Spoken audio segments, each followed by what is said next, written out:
ఇంకెవరున్నారు రమేష్ చెప్పా నా పక్కన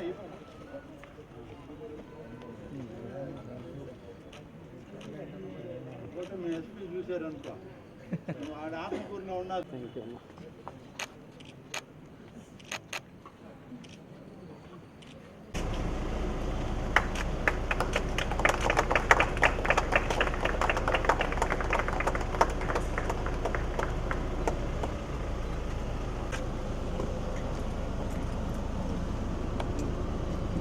అలవాటు పడుతుంది మనం కూడా సాటర్డేస్ సండేస్ పిల్లలు స్కూళ్ళతో వాళ్ళు లేదా పెద్దవాళ్ళు రుచి 2 జీవులు పెట్టి అలా చేశారు.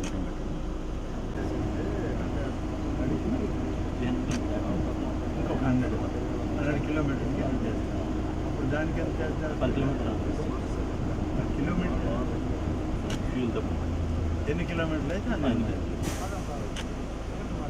టెంపుల్ టూరిజం కాన్సెప్ట్ బాగా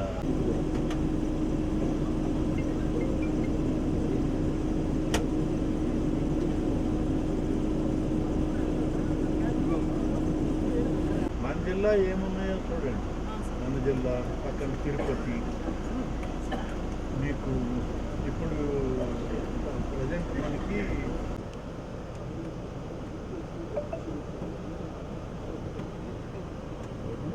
ఈ 6 ఫీట్ ఉందా? నేను దుర్గేష్ ఇద్దరు మెంబర్స్ మా ఇద్దరితో కొంచెం R&B మినిస్టర్ కూడా ఉన్నాడు జనార్దన్. ఒక మీటింగ్ పెట్టారు కానీ అది అందరు రాలే. మీటింగ్ నెక్స్ట్ మీటింగ్ ఫస్ట్ వీక్లో పెడదామండి. డిప్యూటీ సీఎం గారు టైం తీసుకుని చెప్తే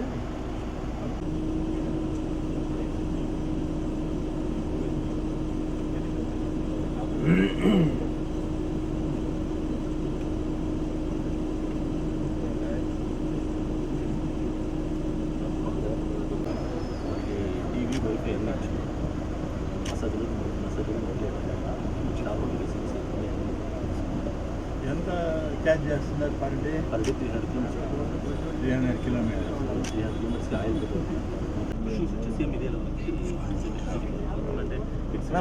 మొదన వాటర్ బాటిల్ ఇక్కడ స్టేషన్ పెట్టాలంటే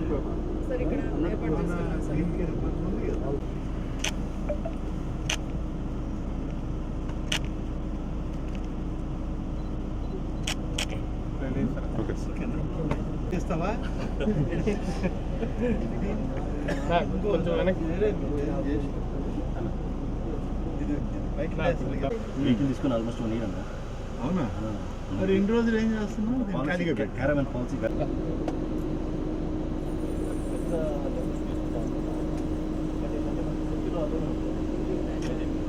నీకు పెద్దవి తీసుకుంటే మళ్ళీ ప్యాసింజర్స్ ఎక్కువ ఉండాలి.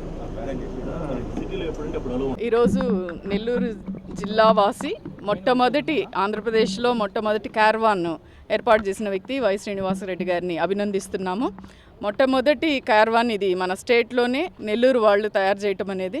సో పర్యాటకానికి బాగా ఇంపార్టెన్స్ పెరిగింది. ఈ ప్రభుత్వం వచ్చాక పర్యాటకం బాగా ఇంపార్టెన్స్ ఇచ్చారు. దీంట్లో ముఖ్యంగా ఈ క్యారవాన్ ఉండడం వల్ల చాలామంది దీన్ని యూటిలైజ్ చేసుకుంటారు. ఫ్యామిలీతో ట్రిప్పులు వెళ్ళాలంటే టెంపుల్ టూరిజం కానీ ఇట్లాంటివన్నీ పెట్టినప్పుడు క్యారవాన్ అయితే హ్యాపీగా అందరూ అన్ని ప్రదేశాలు చూసి రాగలరు. సో మన జిల్లా వాసి తయారు చేయడం అనేది మాకందరికీ గర్వకారణంగా ఉంది. సో ఫస్ట్ థింగ్ ఈ పర్యాటక శాఖ ద్వారా వచ్చినందువల్ల మేము కూడా చాలా హ్యాపీగా ఫీల్ అవుతున్నాము. ఎంటైర్ స్టేట్లోనే మొదటిది నెల్లూరు వాళ్ళు తయారు చేయటం అనేది. సో దీన్ని అందరూ ప్రజలకు తెలియజేసి అందరూ కూడా వినియోగించుకొని మన ఇది నిజంగా చెప్తే కూడా బడ్జెట్ పాపం కష్టం, లాస్లోనే నడవాలి మొదట్లో, కానీ దానికి సాహసించి చేశారు. సో ఫస్ట్లో చేసి తర్వాత చిన్నగా పికప్ చేసుకుంటారని ఆశిస్తూ ప్రజలందరూ దీన్ని ఉపయోగించుకోవాలి. క్యారవాన్ను మనం ఎంకరేజ్ చేయాలి. మనం కూడా అన్ని రాష్ట్రాలతో పోటీ పడాలని కోరుకుంటూ ఈ శ్రీనివాసులు రెడ్డి గారికి నేను కాంగ్రెస్ చెప్తున్నానండి. Thank you. అందరికీ గణతంత్ర దివోత్సవ శుభాకాంక్షలు తెలియజేస్తున్నాను. ముఖ్యంగా ఈరోజు ఆంధ్రప్రదేశ్ టూరిజం శాఖ ఒక గొప్ప అనుభూతి కలిగించేటువంటి కార్యక్రమాలకి శ్రీకారం చుట్టింది. గౌరవ ముఖ్యమంత్రి శ్రీ చంద్రబాబు నాయుడు గారు టెంపుల్ టూరిజంని అభివృద్ధి చేయాలని ఆంధ్రప్రదేశ్ రాష్ట్రంలో ఉన్నటువంటి దేవాలయాలన్నింటినీ కలిపి టూరిజం సర్క్యూట్లుగా పర్యాటక ప్రాంతాలుగా అభివృద్ధి చేయాలని ఇప్పటికే అనేక నిర్ణయాలు తీసుకోవడం, ఆ నిర్ణయాలకు అనుగుణంగా పర్యాటక శాఖ మంత్రి శ్రీ దుర్గేష్ గారు వారితోటి అధికారులు అందరూ కలిసి పనిచేయడం జరుగుతుంది. రాష్ట్రంలో టెంపుల్ టూరిజం అనేటువంటి పర్యాటక రంగాన్ని అభివృద్ధి చేయడానికి రాష్ట్ర మంత్రివర్గ సభ్యులతోటి ఉప ముఖ్యమంత్రి శ్రీ పవన్ కళ్యాణ్ గారి నేతృత్వంలో 3 మంత్రులతోటి మంత్రివర్గ ఉపసంఘాన్ని కూడా ఇప్పటికే ఏర్పాటు చేయడం జరిగింది. పవన్ కళ్యాణ్ గారి అధ్యక్షతన దేవాదాయ శాఖ నుంచి నేను ఆనం రామనారాయణ రెడ్డి, రెండవది టూరిజం శాఖ నుంచి మన కందుల దుర్గేష్ గారు, అలాగే రోడ్స్ అండ్ బిల్డింగ్స్ నుంచి శ్రీ బీసీ జనార్దన్ రెడ్డి గారు, నలుగురితోటి ఉపసంఘం ఉంది. ఇప్పటికే ఒక సమావేశం జరిగింది.